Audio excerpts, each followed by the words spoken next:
6 giugno 2020. Questa mattina andrò con mio cugino a fare un bel giro in bicicletta al Lido di Venezia, ovvero dove ci sono le spiagge. Non rimarremo nella parte delle spiagge, saremo nella parte del lungomare e sarà una bella biciclettata, non molto lunga. Abbiamo tutto, la bicicletta ce l'ho in un garage al Lido.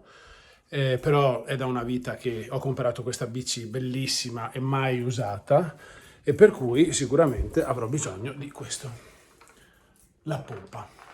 Il problema è che non so le atmosfere. Vabbè, vedremo. Andiamo. Sto andando un po' veloce perché fra 10 minuti parte la motonave, che è un battello del mezzi pubblici che mi porta direttamente al Lido, e poi dovrò ritrovare la mia bicicletta nel garage. Non sarà facile. E la cosa migliore è proprio perdersi per la città, perché se quello che dico sempre ai miei ospiti è: lasciate a casa la mappa che vi sto dando, perché è una cosa non solo inutile ma fuorviante, nel senso che voi farete la vacanza con la mappa o con Google Maps. La città è molto piccola, ve lo dirò sempre. Essendo molto piccola, la cosa migliore è quella di perdersi e giocare a ritrovarsi. Venezia è un borgo internazionale, ha la bellezza del borgo e ha i limiti del borgo. Qui siamo di nuovo in riva degli Schiavoni, questo è l'imbarcadero dove mi imbarcherò per andare al Lido, e da quella parte lì c'è San Marco, e quello è ovviamente il campanile. Ed eccoci qua, ragazzi, adesso siamo nella parte della laguna, come vedete, per cui siamo nella parte interna.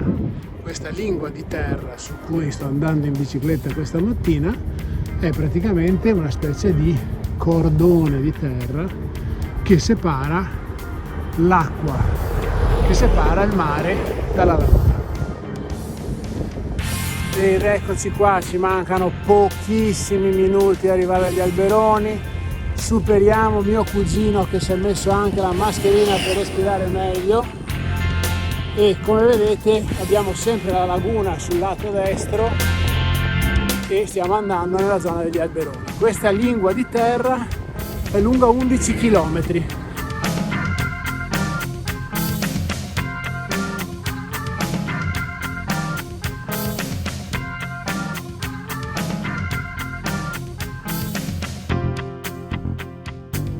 Stiamo percorrendo questo viale alberato che ci porta alla spiaggia. Riecco Franco. Ci stiamo inoltrando in quella che è una spiaggia selvaggia che potete raggiungere in bicicletta, e credo che da qui si riesca a vedere anche il chiosco. Vi mostro velocemente il mare. Oggi il mare è un po' mosso perché c'è un po' di vento, però come vedete ci sono un po' di bagnanti. Questi sono i bagni alberoni, dove appunto si possono affittare delle capanne. Questa zona è tutta una zona WWF protetta, e il grande vantaggio a venire qui piuttosto che in altre situazioni è vivere intensamente la natura per quello che è. Purtroppo, come vedete, c'è qualche furbone che butta un po' di plastica che noi raccogliamo e ce la portiamo via, perché vogliamo che questo posto rimanga così, sia per noi che per voi.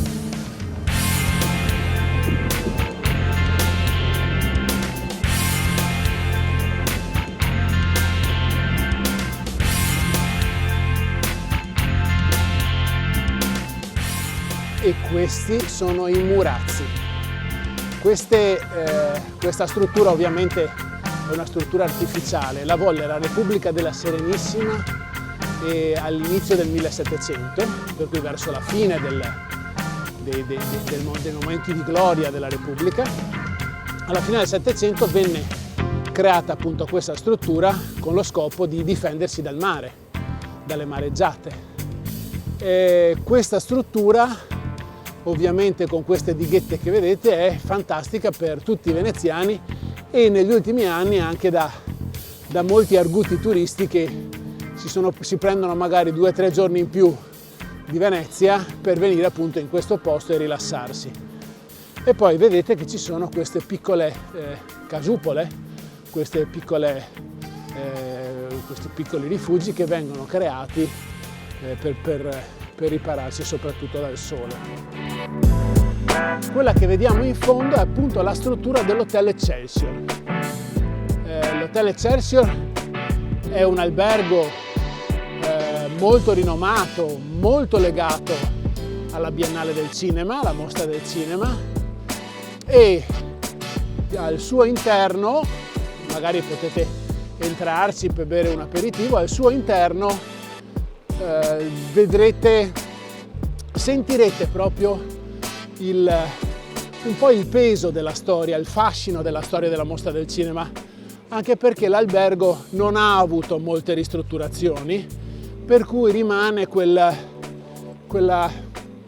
rimane un ambiente molto nostalgico e tutt'altro che moderno. If you enjoyed this video, please press the like icon and don't forget to share it.